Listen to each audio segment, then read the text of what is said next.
너희를 택하심을 아노라, 너희를 택하심을 아노라 라는 제목으로 말씀 전하겠습니다.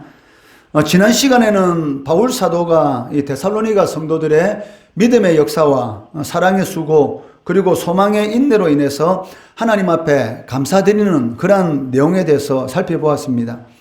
오늘 이 본문 말씀에서는 바울이 데살로니가 성도들의 신앙에 대해서 칭찬하고 격려하는 것을 볼 수가 있습니다. 먼저 바울은 그 데살로니가 성도들을 향해서 뭐라고 말을 하고 있습니까? 하나님의 사랑하심을 받은 형제들이다 라고 말씀하고 있습니다. 4절 말씀해 보시면 하나님의 사랑하심을 받은 형제들아 너희를 택하심을 아노라 라고 말씀합니다. 하나님의 사랑하심을 받은 자, 이러한 호칭은 그 역사적으로 볼 때 하나님의 이 백성인 선민 이스라엘 백성이나 모세와 같은 그 위대한 종들에게 붙여졌던 그러한 명예로운 이 호칭이었습니다. 그런데 바울은 이러한 호칭을 누구에게 사용하고 있습니까? 그 이방인 출신인 성도들에게 붙이고 있다는 것입니다. 그 이유는 데살로니가 성도들 또한 과거 이스라엘 백성들이 하나님께 받았던 그러한 사랑을 동일하게 받고 있는 그러한 자들이다라는 것을 깨닫도록 하려는 그러한 목적을 가지고 하나님의 사랑하심을 받은 자들아라고 말을 하고 있다는 것입니다. 이어서 바울은 데살로니가 성도들이 이방인으로서 하나님의 사랑하심을 받는 그 존재가 된 근거가 무엇인지에 대해서 말씀하고 있는데 그것을 하나님의 택하심이다. 즉 하나님의 택하심을 받았기 때문에 하나님의 사랑하심을 받은 자들이 되었다라고 말씀하고 있다는 것입니다. 4절 말씀 한 번 더 보시면 하나님의 사랑하심을 받은 형제들아 너희를 택하심을 아노라. 즉 하나님께서 너희를 택하셨다는 것 그거 자체가 바로 하나님께서 너희를 사랑하신다는 증거다라고 말씀하고 있다는 것입니다. 여기 택하심이라는 이 단어는 그 에클로겐이라는 그런 이 단어를 사용하고 있는데 이것은 하나님께서 창세전에 하나님의 뜻대로 구원 얻을 자를 정하신 하나님의 절대 주권에 사용되는 그런 이 단어입니다. 에베소서 1장 이 4절 말씀해 보시면 곧 창세전에 그리스도 안에서 우리를 택하사 우리로 사랑 안에서 그 앞에 거룩하고 흠이 없게 하시려고 라고 말씀하고 있습니다. 즉 누가 하나님의 사랑함을 받은 자가 될 수 있는가? 창세전에 그리스도 안에서 하나님께로부터 택하심을 받은 자들, 그러한 자들만이 하나님으로부터 사랑받은 자들이다라는 그러한 명예로운 호칭을 받을 수가 있다는 것입니다. 물론 이러한 택하심은 예수 그리스도의 희생을 근거로 하고 있습니다. 그 예수 그리스도의 십자가의 보혈의 은혜가 없이는 그 하나님의 사랑받는 그러한 사람이 될 수가 없다는 것입니다. 여기 그리스도 안에서 택했다. 즉 창세전에 그리스도 안에서 하나님께서 우리를 택하셨다라고 말씀하고 있는데 이 말은 그 우리가 그리스도 밖에 있었던 사람이다라는 그런 의미를 가지고 있습니다. 에베소서 2장 12절 말씀해 보시면 그때에 너희는 그리스도 밖에 있었고 이스라엘 나라 밖에 사람이라 약속의 언약들에 대하여는 외인이요 세상에서 소망이 없고 하나님도 없는 자이더니 즉 누가 그리스도 밖에 있는 자들이었다라고 말씀하고 있습니까? 에베소 교인들 뿐만이 아니고 우리들도 마찬가지란 것입니다. 하나님께서 우리를 구원하여 주시기 전까지만 하더라도 우리는 그리스도 안이 아닌 그리스도 밖에 있었고 이스라엘 나라 영적인 이스라엘 나라 밖에 사람이고 또 하나님께서 하신 이 약속의 모든 말씀에 대해서는 전혀 상관이 없는 그 세상에서는 소망이 없는 그러한 자들이었다라고 말씀하고 있습니다. 그리고 바울은 데살로니가 성도들이 하나님께 택함 받았다라는 그 확신의 근거로서 이 두 가지를 제시하고 있습니다. 어떻게 이 데살로니가 성도들이 바울은 너희들은 하나님으로부터 택함 받은 자들이기 때문에 하나님의 사랑을 받고 있다라고 말을 하고 있는데 그 택함 받은 그 근거가 무엇인가? 거기에 대해서 이 두 가지로 말을 하고 있는데 첫 번째는 바울이 그들에게 이 복음을 전했는데 그 복음이 그냥 말로만 한 귀로 듣고 한 귀로 흘려나가는 그런 말로만 전달된 것이 아니고 능력과 성령과 큰 확신으로 즉 효력 있는 그런 부르심의 역사가 나타났다라고 말씀하고 있습니다. 그 5절 말씀해 보시면 우리 복음이 너희에게 말로만 이른 것이 아니라 또한 능력과 성령과 큰 확신으로 된 것이라. 이게 무슨 말입니까? 바울이 이 데살로니가 사람들에게 이 복음을 전할 때에 어떤 사람에게 있어서는 그 복음이 그냥 한 귀로 듣고 한 귀로 흘러가는 그런 말로만 전해진 사람이 있었던 반면에 지금 현재 이 데살로니가 이 성도들 같은 경우는 어떻습니까? 바울이 전한 그 복음이 그들에게 있어서 이 마음속에서 어떤 이 효과가 나타난 것이죠. 그것을 바울은 뭐라고 말하고 있습니까? 능력과 성령과 큰 확신으로 전해졌다라고 말을 하고 있다는 것이죠. 이것이 바로 하나님 앞에 택함 받은 증거다. 즉 복음이 너희 마음 가운데서 어떤 이 효력이 나타난 것, 이것이 바로 너희들이 하나님께로부터 택함 받은 증거다라고 말을 하고 있습니다. 여기 이 능력이라는 이 단어는 그 기적을 일으키는 그런 능력을 말하는 것이 아니고 사람을 변화시키는, 즉 거듭나게 만드는, 이 죄인이 복음을 받아들이고 회개하고 구원 얻는 그러한 이 능력을 말하는 것입니다. 그리고 이어서 성령이 나오는데 이는 이 복음이 전파될 때에 누가 역사합니까? 바로 성령께서 역사하시는 것이죠. 즉 성령께서 역동적으로 이 역사함으로 인해서 듣는 자의 그 전인격적인 변화, 그 영혼이 완전히 본질적으로 이 변하게 된다라는 그러한 의미를 가지고 있습니다. 그리고 영혼이 본질적으로 변하게 되면 어떠한 이 능력이 나타나게 됩니까? 아, 나는 구원받은 하나님의 백성이구나. 나는 정말 구원받았구나. 나는 지금 당장 죽더라도 천국에서 영원히 복된 그러한 삶을 살아가는 그러한 사람이구나라는 그런 확신을 가지게 된다는 것이죠. 이것을 바울은 이 고린도 교인들에게 새로운 피조물이다라고 말을 하고 있습니다. 고린도 후서 5장 17절 말씀해 보시면 그런즉 누구든지 그리스도 안에 있으면 새로운 피조물이라 이전 것은 지나갔으니 보라 새 것이 되었도다라고 말씀하고 있다는 것입니다. 데살로니가 성도들이 택함 받았다라는 이 두 번째 근거는 무엇입니까? 그들의 삶에 이 극적인 이 변화가 있었다라는 것이 바로 이 택함 받은 그러한 이 근거라는 것입니다. 그 6절 말씀 같이 읽어볼게요. 시작. 또 너희는 많은 환난 가운데서 성령의 기쁨으로 말씀을 받아 우리와 주를 본받는 자가 되었으니, 즉 데살로니가 이 성도들이 하나님으로부터 택함 받았다라는 그 두 번째 근거가 무엇입니까? 바로 환난 가운데서 이 복음을 받아들이면 분명히 이 핍박을 받게 되는데 그런 핍박 가운데서도 기쁜 마음으로 즉 하나님의 이 말씀에 순종하는 그런 삶을 살아갔다라고 말을 하고 있습니다. 여기 본받는 자라는 이 말의 의미는 그 모방하는 자, 즉 흉내내는 자라는 그런 의미를 가지고 있습니다. 그러니까 데살로니가 성도들이 이 복음을 받아들이고 나서 이 바울과 그의 동력자들의 삶과 똑같은 그런 삶을 모방하는 그런 이 삶을 살아갔다라고 말을 할 수가 있다는 것이죠. 저 다르게 말한다면 이 복음에 합당한 삶, 저 핍박이 있고 환난이 있다 할지라도 복음에 합당한 그러한 삶을 살아갔다라는 것을 의미한다는 것입니다. 이 데살로니가 교인들이 이 복음을 받아들이고 나서 그 때문에 많은 이 핍박을 받았는데 그 핍박의 그 강도가 어느 정도였느냐면 이 환난이라는 6절 말씀에 이 환난이라는 이 단어를 통해서 우리가 알 수가 있습니다. 그 이 환난이라는 이 단어가 이 들립세이라는 그런 단어를 사용하고 있습니다. 이 들립세이라는 이 단어의 의미가 무엇이냐면 이 포도틀에 이 포도를 넣고 쥐어 짜는 것이죠. 그러니까 포도틀에 포도를 넣고 이렇게 어스러뜨릴 정도로 이렇게 쥐어 짬으로 인해서 거기로부터 이 포도 이 음료가 이렇게 나오게 되지 않습니까? 즉 어스러뜨리는 그러한 것을 의미하는 단어가 바로 이 환난, 이 들립세이라는 그러한 단어입니다. 그러니까 한마디로 이 데살로니가 이 사람들이 복음을 받아들이고 난 이후로부터는 이 이 포도주 틀에서 이 포도가 으스러지는 것 같은 그런 참기 어려운 그러한 환난을 당했다는 것입니다.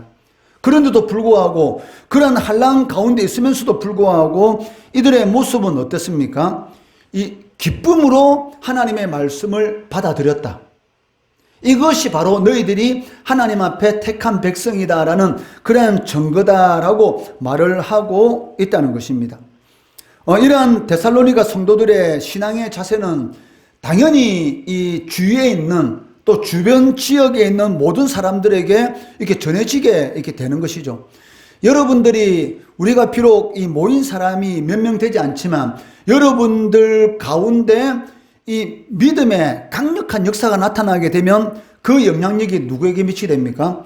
바로 옆에 있는 사람에게 당연히 미치게 되는 것이죠. 마찬가지로 이 데살로니가 이 성도들이 이 참기 어려운 그러한 상황 가운데서도 기쁨으로 이 하나님의 말씀을 받고 그 말씀에 순종하는 그러한 삶을 살아가다 보니까 이 주변 지역에 있는 사람들이 이 데살로니가 성도들의 그 믿음의 소식을 듣고 거기에 이 도전을 받는 것이죠. 이 도전을 받고 그 옆에 있는 사람들 또한 이 본이 되는 데살로니가 성도들이 주위에 있는 그런 많은 사람들에게 이 본이 되는 그러한 모습이 되는 것을 볼 수가 있습니다. 이 7절 말씀해 보시면 그러므로 너희가 마게도냐와 아가야에 있는 모든 믿는 자의 본이 되었느니라 라고 말씀하고 있다는 것이죠. 그러니까 데살로니가 이 지역은 이 마게도냐 지역에 있었습니다. 아가야는 이 고린도 그리고 아테네 이 밑에 이 그리스 지금으로 말하면 이 그리스 땅 밑에 지역이 아가야고 그리고 마게도냐는 그리스 북부 지역 이 마게도냐 지역인데 이 바로 이 데살로니가 이 교회의 이 모든 성도들의 그런 믿음 그것이 이 그리스 지역에 이 본이 되었다라고 이렇게 말을 하고 있다는 것이죠. 이러한 데살로니가 성도들의 이 믿음의 소명은 이 마게도냐와 아가야뿐만이 아니고 로마와 이 소아시아 그리고 심지어는 이 팔레스틴 이 지역까지 퍼져 나갔다라고 말씀하고 있습니다. 그 8절 말씀 같이 읽어볼게요. 시작. 주의 말씀이 너희에게로부터 마게도냐와 아가야에만 들릴 뿐 아니라 하나님을 향하는 너희 믿음의 소문이 각처에 퍼졌으므로 우리는 아무 말도 할 것이 없느니라. 저 데살로니가 교회는 이 초신자 교회입니다. 세워진 지 얼마 되지 않았기 때문에 사실은 이 믿음이 연약할 수도 있는데도 불구하고 성령의 역사로 인해서 그리고 그 말씀을 그대로 받아들이고 삶 가운데 그대로 적용함으로 인해서 결국 어떻게 됩니까? 이 전 그리스 지역에 많은 믿는 사람들의 이 본이 되었다. 심지어는 로마와 소아시아와 이 팔레스틴 지역까지 그들의 믿음의 소문이 번져나가는 그러한 역사가 일어나는 것을 볼 수가 있습니다. 이를 통해서 우리가 알 수 있는 것은 그 데살로니가 이 성도들이 믿은 지는 얼마 안 됐지만 이 오래 믿은 사람처럼 이 선교적인 그런 이 사명도 잘 감당했다는 것을 알 수가 있는 것이죠. 내가 예수 믿고 나서 내가 믿은 이 예수가 너무나 좋고 그리고 내가 구원받은 그 은혜가 너무나 크다 보니까 입을 가만히 두는 것이 아니라 그 입을 열기만 열면은 그 입에서 나오는 것이 무엇입니까? 예수 자랑이죠. 예수 구원. 그리고 예수 믿으면 구원받고 예수 믿지 않으면 지옥이다.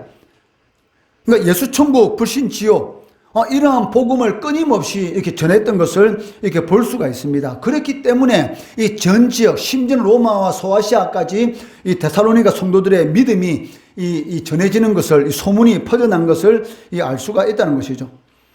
그렇다면 데살로니가 성도들의 이 믿음의 소문, 그러니까 하나님을 향하는 이 믿음의 소문이 과연 무엇인가? 이 9절 말씀을 통해서 우리가 생각해 볼 수가 있는데 그것이 무엇입니까? 이전에는 이 데살로니가 이 성도들이 우상을 섬기는 그런 사람이었습니다. 이 데살로니가 지역에는 많은 이런 우상들이 있었습니다. 그런데 그 우상을 버리고 하나님께로 돌아왔다는 이 믿음의 이 소문이 이렇게 퍼져나갔던 것이죠. 9절 말씀 같이 읽어볼게요. 시작. 그들이 우리에 대하여 스스로 말하기를 우리가 어떻게 너희 가운데에 들어갔는지와 너희가 어떻게 우상을 버리고 하나님께로 돌아와서 살아계시고 참되신 하나님을 섬기는지와. 즉 데살로니가 사람들이 어떻게 그렇게 많은 우상을 섬긴 사람들이었는데 그 우상을 돌아보지도 않고, 즉 한마디로 버리고 우상으로부터 뛰쳐나와서 어떻게 이 하나님께로 돌아올 수 있었던가, 그것이 무엇인가, 너무나 신기하다라는 그런 소문이 이렇게 퍼져나갔던 것을 우리가 알 수가 있다는 것이죠. 당시 데살로니가는 여러 신들을 섬기는 이 다신교 사회였습니다. 아마 데살로니가 성도들도 이 복음을 듣고 이 거듭나기 전까지만 하더라도 여러 신들을 섬기고 있었을 것입니다. 그런데 이들이 바울 일행을 통해서 충격적인 그러한 이 복음의 소식을 듣게 되는데, 그것이 무엇입니까? 이 세상의 신은 오직 여호와 하나님 한 분뿐이다 라는 이 소식을 듣게 되는 것이죠. 왜냐하면 자신들은 어릴 때부터 많은 이 여러 신들을 섬기고 왔기 때문에 신은 많다. 신은 여러 종류의 신들이 있다. 사랑의 신도 있고 전쟁의 신도 있고 그리고 이 곡식의 신도 있고 여러 신들이 있는 그런 다신교 사회에서 자랐기 때문에 신들이 많다라고 생각하고 있었습니다.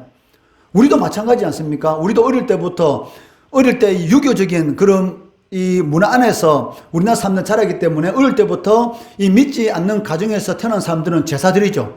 그렇기 때문에 제사 드리면서 많은 조상신들을 섬기고, 그리고 조상신들만 섬깁니까? 또 무당 찾아가서 굿도 하게도 되고, 오래된 고목나무 앞에서 비나이다 하게 되고, 또 이 대구에 사는 사람들은 저 수능이 가까우면 가까울수록 저 팔공산 꼭대기 가파에 올라가지고 그 앞에서 또 이 저녁에 올라가서 새벽까지 비나이다 얼마나 열심히 그 앞에서 이 공을 들이는지 모릅니다. 그 팔공산 꼭대기에 가파에 있는데 올라가는데도 얼마나 비탈질 길인데, 그렇게 나이 드신 분도 그 꼭대기 올라가서 그렇게 우상을 열심히 섬기고 있는 그런 이 모습을 볼 수 있는 것이죠. 우리나라도 마찬가지죠. 그러니까 우리나라도 사실은 이 기적입니다. 그러니까 데살로니가만 기적이 아니고 사실은 우리나라도 기적이죠. 우리나라 사람들이 얼마나 많은 우상을 섬기고 있었습니까? 새벽 일찍 모욕 재개하고, 그리고 이 장독대 위에 깨끗한 물을 올려놓고 그 앞에서 비나이다 얼마나 많이 빌었는지 모릅니다. 그리고 저녁에는 무엇을 보면서?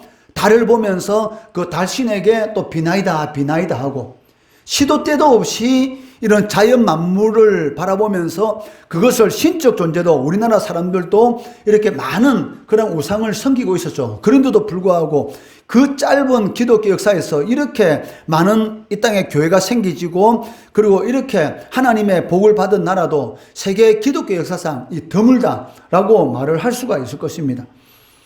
그러니까 이 어릴 때부터 여러 신을 섬기는 데살로니가 사람들이 이 바울이 전한 이 복음을 듣고 완전히 180도 바뀌었다.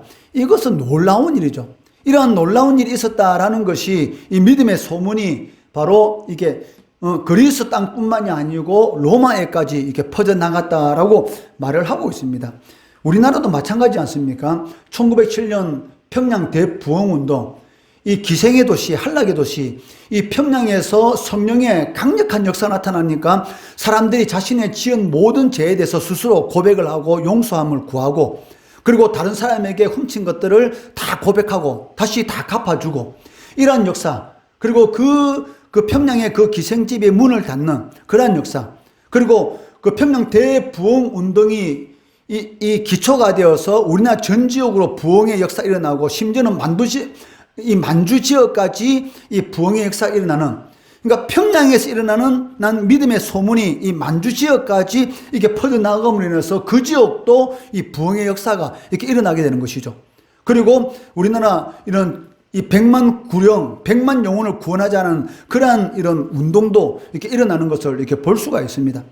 그러니까 이러한 것을 보면 이 한 교회, 나 한 사람의 이 신앙의 모습이 다른 사람에게 어마어마하게 이렇게 좋은 영향력을 미친다는 것이죠.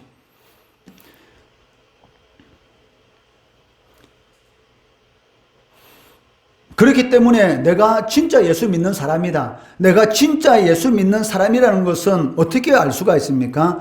과거의 생활로부터 완전히 달라지는 것이죠.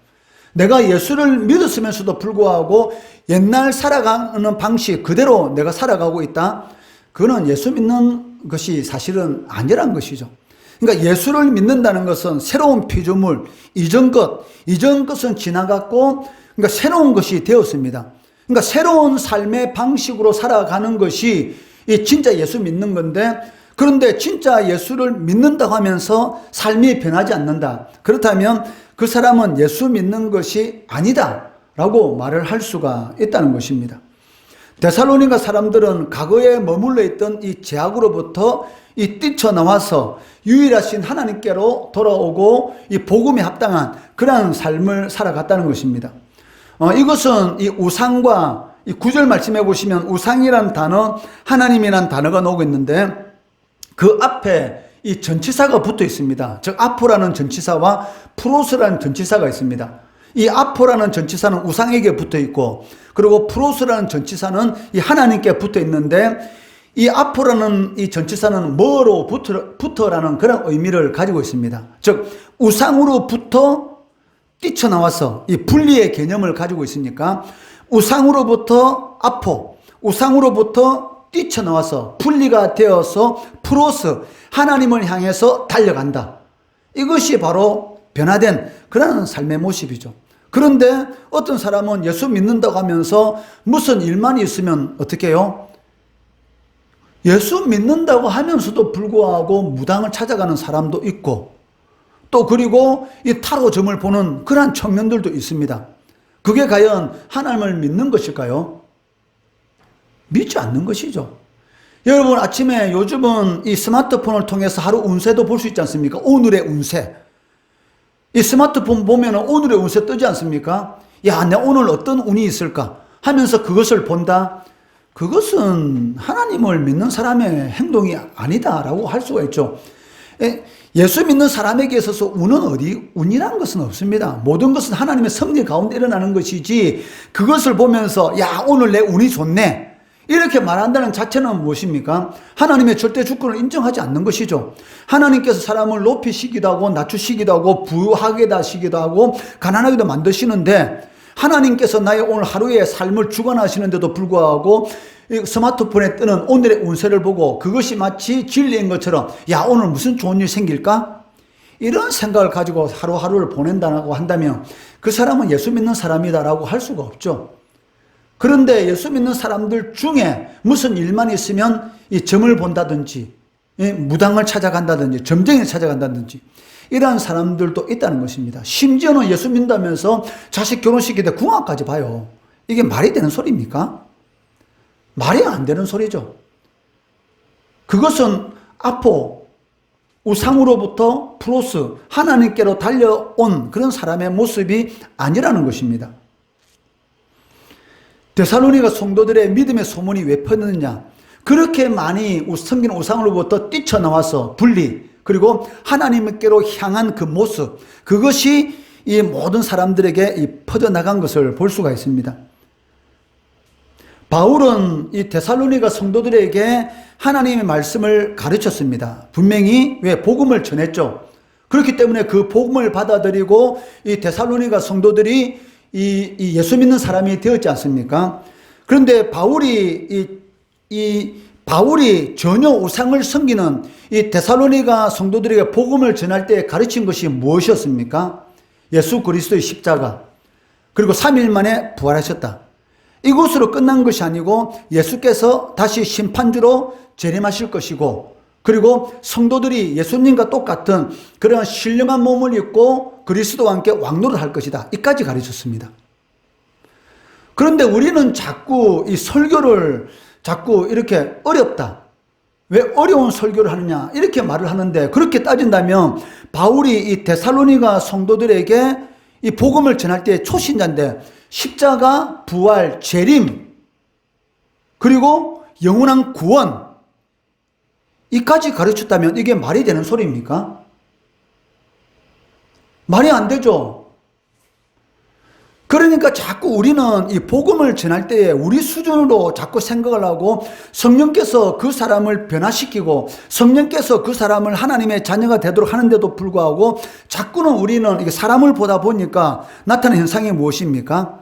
그러니까 듣기 좋고 재미있게 어느 순간인가 이 설교가 그리고 이 말씀 전하는 것이 마치 오락게임인 것처럼, 심지어 미국에 있는 어떤 교회는 이 설교를 전하는데 위에 사람들이 그네 타고 왔다 갔다 해요. 이러한 일까지 지금 일어나고 있습니다. 그러니까 많은 교회들이 있지만 가면 갈수록 어떻게 돼요? 이 하나님의 이 영향력, 물이 이 바다를 덮은 같은 그러한 영향력이 나타나지 않는다는 것입니다. 하나님의 말씀은 어려운 것이 없습니다. 사실은 어린아이들도 이 자리에 앉아서 예배 드리다 할지라도 그 어린아이들도 어떻게 해요? 이 복음을 다 받아들여요. 목사님이 대구에서 이 교사 생활할 때 거기 어떤 선생님의 이 자녀들이 있었는데 그 어린애들이 이 대예배, 어른 예배 같이 앉았어요. 그런데 그 애들의 입에서 뭐라고 말하냐면 너무 재밌다는 거예요. 근데 그 목사님이 쉽게 말씀하셨냐. 이제 은퇴 얼마나 안 둔 그 목사님이기 때문에 정말 딱딱한 그런 말씀, 특히 고신적 교회이기 때문에 이 딱딱한 말씀을 전했어요. 그런데 그 애들이, 초등학생 애들이 재밌다. 그 말씀을 듣고 있는 거예요. 근데 문제가 뭐냐면 자꾸 우리는 이 성령의 능력을 자꾸 우리 수준으로 판단해가지고 하나님의 말씀을 자꾸 어려운 것처럼, 하나님의 말씀은 네 입에 가까이 있다, 이렇게 성경은 말을 하고 있습니다. 그러니까 데살로니가 성도들에게 바울이 가르친 것이 무엇입니까? 십자가, 부활, 재림, 그리고 성도들이 신령한 몸으로 변화받아서 영원히 그리스도와 함께 왕노를 할 것이다. 이걸 가르쳤어요. 다른 거 안 가르쳤습니다. 그런데 어느 순간인가 자꾸 재밌는 거, 오락적인 거, 이런 것만 자꾸 교인들에게 이렇게 집어넣다 보니까 이게 어떻게 돼요? 딱딱한 음식을 먹지 못하는 거예요. 그러니까 이단에 넘어지고 엎어지고 조금만 어려운 일이 있으면 뛰쳐나가고 이렇게 되는 것입니다. 하나님의 말씀대로 살지 않고 내 마음대로 하나님의 말씀을 잘라가지고 내가 내 방식대로 신앙생활하고 이렇게 되는 것이죠. 10절 말씀 같이 읽어보겠습니다. 시작. 또 죽은 자들 가운데서 다시 살리신 그의 아들이 하늘로부터 강림하실 것을 너희가 어떻게 기다리는지를 말하니 이는 장래의 노하심에서 우리를 건지시는 예수시니라. 아멘. 10절 말씀 뭐가 됐습니까? 죽은 자들 가운데서 다시 살리신 그의 아들, 부활, 그리고 하늘로부터 강림하실 것을 재림, 그리고 성도들이 너희가 어떻게 기다리는지를 말하니.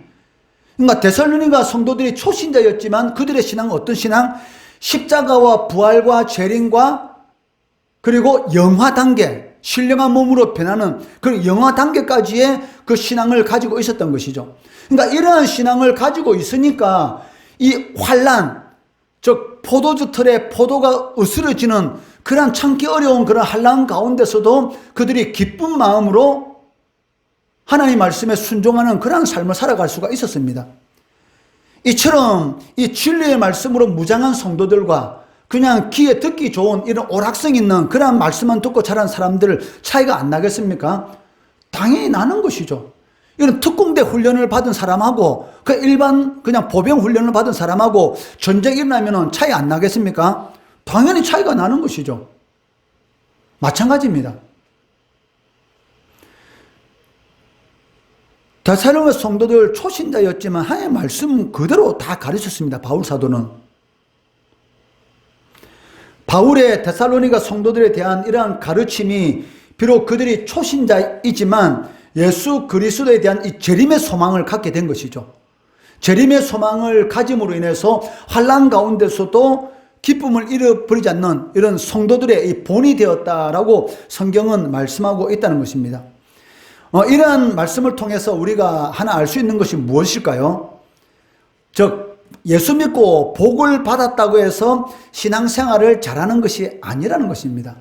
우리는 예수 믿고 이 복을 받고 내 생각대로 일이 잘 되면 나는 신앙생활 잘할 거야. 천만의 말입니다. 오히려 더 신앙생활을 못할 확률이 더 높습니다. 왜? 내 생각대로 일이 잘 풀리다 보니까 어느 순간인가 이렇게 교만하게 되는 것이죠. 교만은 패망의 선봉이다. 그렇기 때문에 내 생각 예수 믿고 하나님께서 많은 복을 주셨다면 그 복을 주신 그 이유가 무엇입니까? 그 복을 도구로 사용해서 더 많이 교회를 잘 섬기라고 하나님께 복을 주신 겁니다. 그런데 이 복을 받고 나니까 교회를 더 잘 안 섬겨요. 그러니까 복을 받기 전에 어려울 때 교회를 더 잘 섬겼어요.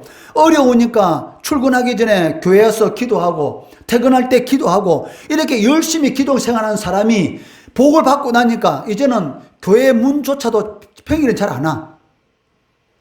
그 이유가 무엇입니까? 이제 기도할 필요 없다는 것이죠. 왜? 내 생각들이 잘 되는 거야. 근데 한순간에 무너질 수가 있다는 것을 명심해야 하는 것입니다. 그렇기 때문에 신앙생활이라는 것은 꼭 복을 받아서 잘한다. 우리는 복 받으면 신앙생활 잘한다. 이렇게 생각하지만 실질적으로는 아닙니다.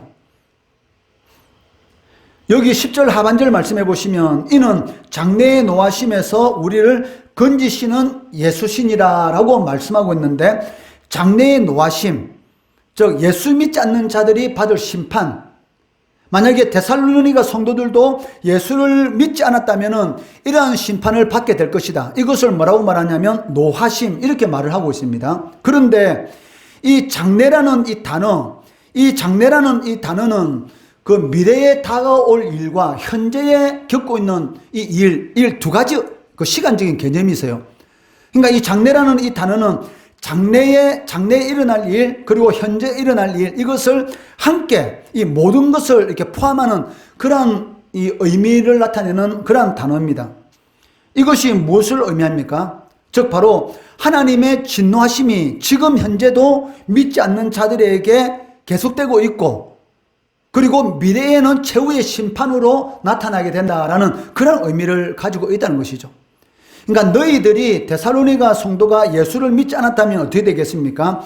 장래의 노하심의 상태로서 영원히 심판을 받을 수밖에 없는 존재였다는 것이죠. 그런데 이 노하심, 이 장래의 노하심이라는 이 말의 의미가 무엇이냐? 지금 현재 믿지 않는 자들은 지금 현재도 이미 심판을 받고 있고, 그리고 최후의 미래에는 최후의 심판을 받게 된다라는 그런 의미를 가지고 있다는 것입니다. 그렇다면 현재 믿지 않는 자들이 받고 있는 그 심판이 무엇일까요? 우리가 보기에는 믿지 않는 자들이 잘 살아가고 있는 것처럼 보이지 않습니까? 그런데 그들이 이렇게 심판을 받고 있다는 것입니다. 현재 그들이 지금 심판을 받고 있어요. 그런데 그들이 받고 있는 그 심판이 무엇이겠습니까? 로마서 1장 28절 말씀 같이 읽어보겠습니다. 시작. 또한 그들이 마음에 하나님 두기를 싫어하며 하나님께서 그들을 그 상실한 마음대로 내버려 두사 합당하지 못한 일을 하게 하셨으니, 이게 무슨 말입니까? 상실한 마음대로 내버려 두사, 그냥 방관, 하나님께서 그냥 내버려 두신 것이죠. 그러니까 가만히 내버려 두니까 이들이 하는 행동은 무엇입니까? 이 악에서 헤어나지 못하고 끊임없이 계속 악을 쌓고 있는 것입니다. 그리고 그 쌓은 악이 미래에 어떻게 됩니까? 영원한 심판으로 이렇게 나타나게 된다는 것입니다. 그러니까 지금 현재 믿지 않는 자들이 받고 있는 심판은 무엇이란 것입니까?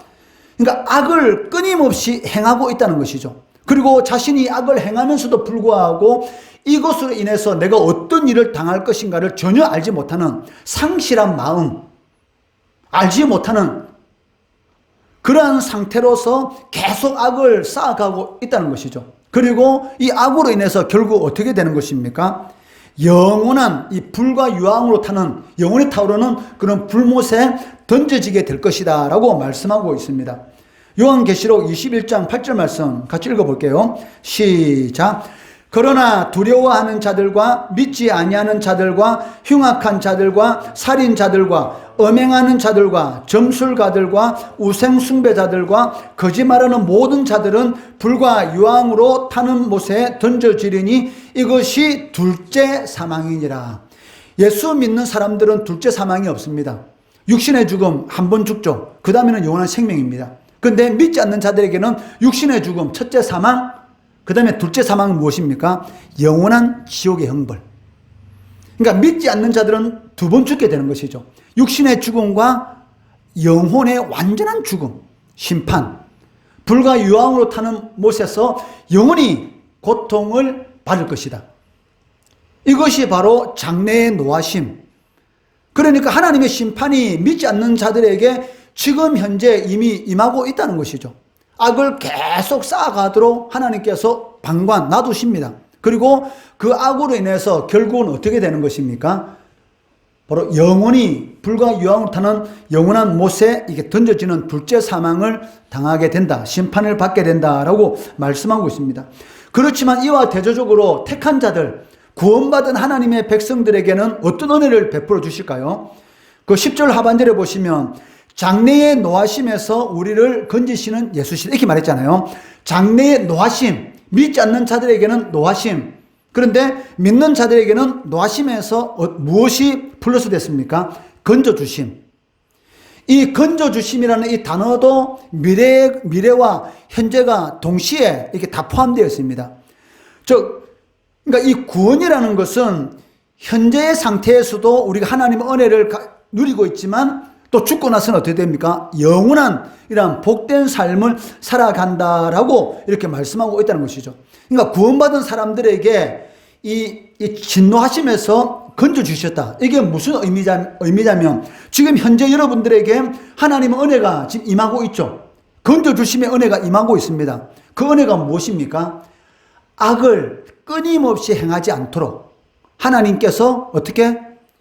이렇게 제지시켜주고 있는 것이죠. 예수 믿는 사람들도 악을 행할 수는 있습니다. 그런데 악을 행하고 난 이후에 어떻습니까? 성령께서 마음을 찔림을 주시죠. 이 제지죠, 제지. 건져주심. 아, 내가 이렇게 살면 안 되지. 내가 예수 믿는 사람으로서 이렇게 하면 안 되지. 라는 악을 계속 쌓아가지 못하도록 하나님께서 이렇게 제지시켜 주신 은혜.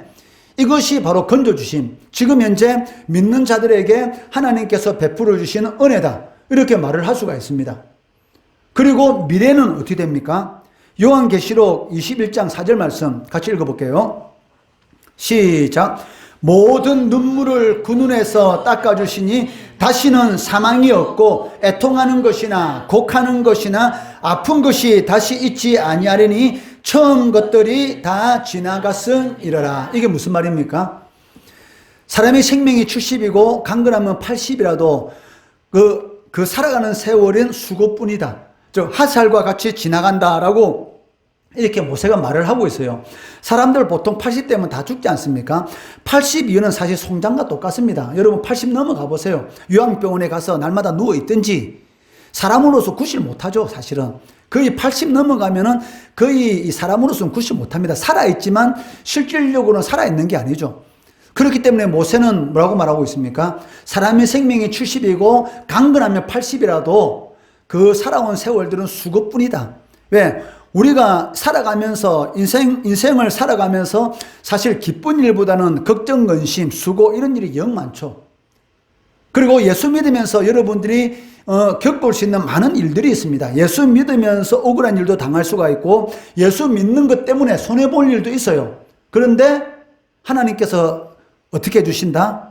지금 현재도 은혜, 건져주심, 악을 짓지 못하도록 계속 하나님께서 이 제지해주고 계시고 그리고 미래는 어떤 은혜를 베풀어 주십니까? 우리가 예수 믿으면서 흘렸던 모든 눈물들을 어떻게 하세요? 다 닦아주시고 다시는 사망이 없고 예수 믿는 사람들은 둘째 사망이 없죠. 예수 믿지 않는 자는 둘째 사망, 영원히 지옥 형벌. 그러니까 예수 믿는 우리들에게는 진노하심에서 건져주심.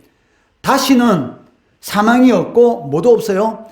애통하는 것이나 곡하는 것이나 아픈 것이 다시 있지 아니하려니 처음 모든 것들, 육신을 입고 있을 때에 겪었던 모든 것들은 다 지나가고 이제는 천국에서 예수 그리스도와 함께 영원히 왕노릇하면서 복락의 삶을 살아갈 것이다 라고 이렇게 말씀하고 있다는 것입니다. 영원히 멸망받을 존재인 우리가 하나님의 사랑받은 자가 된 것은 무엇 때문입니까? 하나님의 무조건적인 선택, 즉 하나님의 택하심의 은혜입니다. 그 은혜가 없었다면 우리는 예수 믿을 수가 없었죠. 바로 이 택하심이 우리의 영혼을 본질적으로 변하게 만들어 주셔서 우리가 바로 하나님의 자녀라는 그런 확신을 가지고 이 세상을 살아가고 있는 것이고 또 하나님께서 우리들이 영원한 진노, 둘째 사망에 떨어지지 않도록 하기 위해서 지금 이 순간도 끊임없이 이 제지시키시는 은혜, 건져주시는 은혜를 부어주시고, 그리고 미래는 다시는 눈물도 없고 사망도 없고 아픔도 없고 곡하는 것도 없는 영원한 복된 삶을, 영원한 생명을 누리도록 한다는 것입니다. 이러한 은혜를 누린 사람들이 바로 누굽니까? 바로 우리들. 그러니까 이 은혜 하나만으로도 하나님 앞에 감사해야 되는 것이죠. 이 은혜 꼭 기억하시고 하나님 앞에 영광 돌리는, 그리고 여러분의 삶 가운데 이 기쁨이, 한란 가운데서도 기쁨이 충만한 그런 삶을 누리시는 우리 성도 되시기를 주의 이름으로 축원합니다.